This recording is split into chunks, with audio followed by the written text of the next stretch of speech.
விஜய் அவர்கள் சுற்றுப்பயணம் போறாரு. இந்த சுற்றுப்பயணம் அவர் ஆட்சி அதிகாரத்துல உட்கார வச்சிருமா? இந்த சுற்றுப்பயணம் அவருக்கு எந்த அளவுக்கு கை கொடுக்கும் அப்படின்ற பல கேள்வி உங்க எல்லாருக்குள்ளயும் இருக்கும். அதுக்கான பதில தான் இந்த வீடியோல நம்ம பார்க்க போறோம். நீங்க பார்த்துட்டு இருக்கிறது இன்ஃபோ வித் சூர்யா. தமிழ்நாட்டின் வெற்றிக்காக புதியதோர் விதியொன்றை புதுமையாய் நாம் செய்வோம். முதல்ல ஒரு அரசியல் கட்சி இந்த தேர்தல் நேரங்கள்ல கரெக்டா சுற்றுப்பயணம் போறதுக்கு முக்கியமான காரணம் என்ன அப்படின்றத நம்ம பார்க்கணும். முதல்ல இந்த சுற்றுப்பயணம் அப்படின்றது அந்த குறிப்பிட்ட காலகட்டம் வரைக்கும் ஆட்சியில இருந்தவர்கள் செய்த தவறுகளை மக்கள் கிட்ட ஞாபகப்படுத்துற ஒரு விதமா தான் இந்த சுற்றுப்பயணம் இருக்கும்.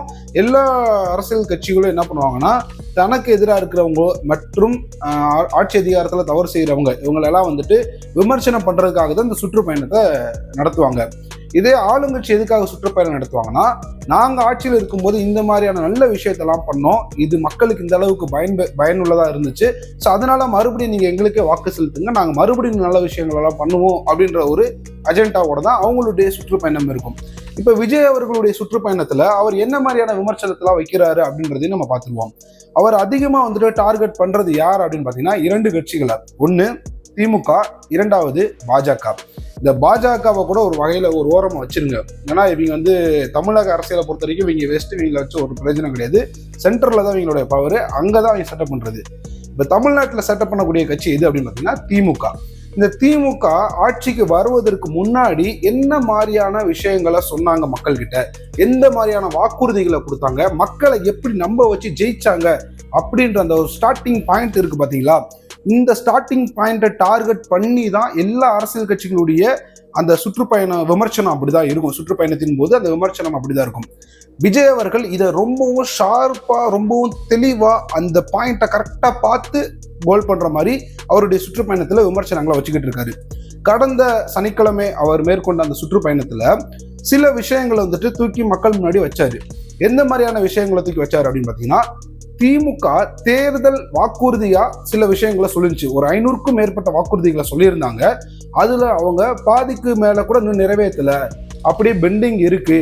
மக்களை ஏமாத்தி தான் அவங்க பொய்யான வாக்குறுதிகளை, நிறைவேற்ற முடியாத வாக்குறுதிகளை மக்களுக்கு கொடுத்து உங்களை ஏமாத்தி திமுக ஓட்டுக்களை வாங்கி இன்னைக்கு ஆட்சியில இருக்கு. மறுபடியும் அதே தவற செய்யாதீங்க அப்படின்றத தெளிவா விஜய் அவர்கள் மக்கள் முன்னாடி வைக்கிறாரு. சரி, இந்த விஷயத்த சொல்றாரு. இப்படி சொல்றதுனால விஜய் அவர்களுக்கு அந்த வாக்குகள் போகுமா அப்படின்றது ஒரு கேள்வி இருக்கும். இந்த இடத்துல தான் சுற்றுப்பயணத்துடைய இரண்டாவது ஸ்டேஜ் அவங்க கடைபிடிக்க வேண்டியது ஒரு கட்டாயத்தில் இருப்பாங்க.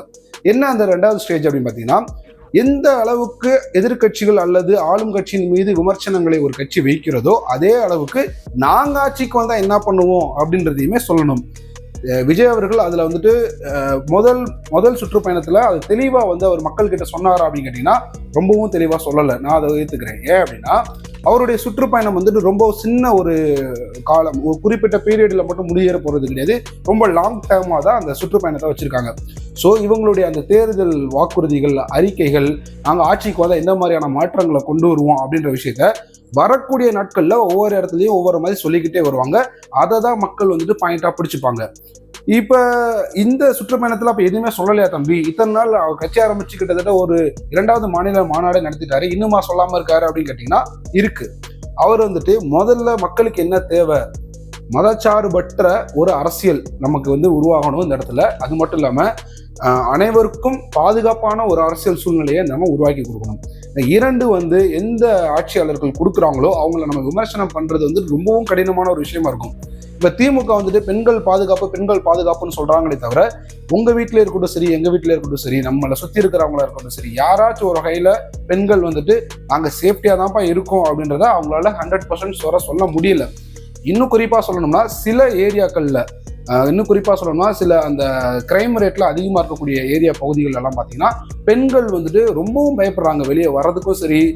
இப்ப சமீபத்துல கூட ஒரு பெண், கர்ப்பிணி பெண்ணை சின்ன பசங்க தான் நினைக்கிறேன், அவனுங்க போதையை போட்டுட்டு கத்தியை கட்டி மிரட்டியிருக்கானுங்க. அந்த குழந்தை வயிற்றுல குத்த போயிருக்காங்க, அந்த அம்மா தடுத்து இருக்கு.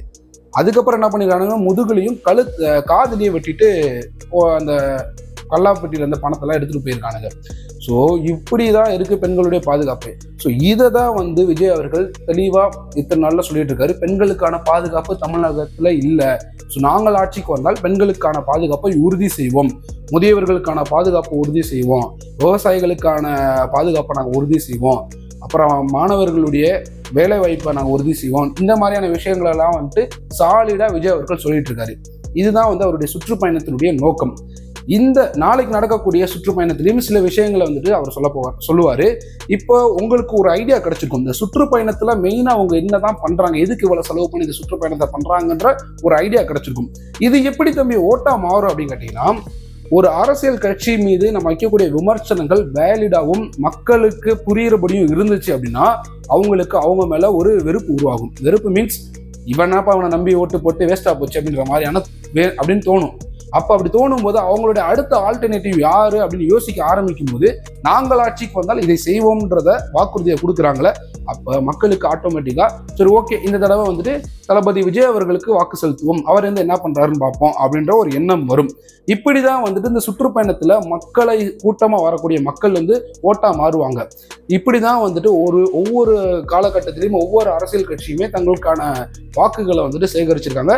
இது இப்போன்னு இல்லை, பேரறிஞர் அண்ணா அவர்களுடைய காலத்துல இருந்து இன்னைக்கு விஜய் அவர்கள் காலம் வரைக்கும் இப்படிதான் எல்லாமே நடந்துகிட்டு இருக்கு. ஸோ சுற்றுப்பயணத்தினுடைய நோக்கம் என்ன அப்படின்றத நான் தெளிவாக உங்ககிட்ட சொல்லியிருப்பேன்னு நம்புறேன். இதுல ஏதாச்சும் உங்களுக்கு சந்தேகம் இருந்துச்சுன்னா மறக்காம கமெண்ட்ல கேளுங்க, அதுக்கான பதிலையும் நான் சொல்ல தயாரா இருக்கேன். நன்றி.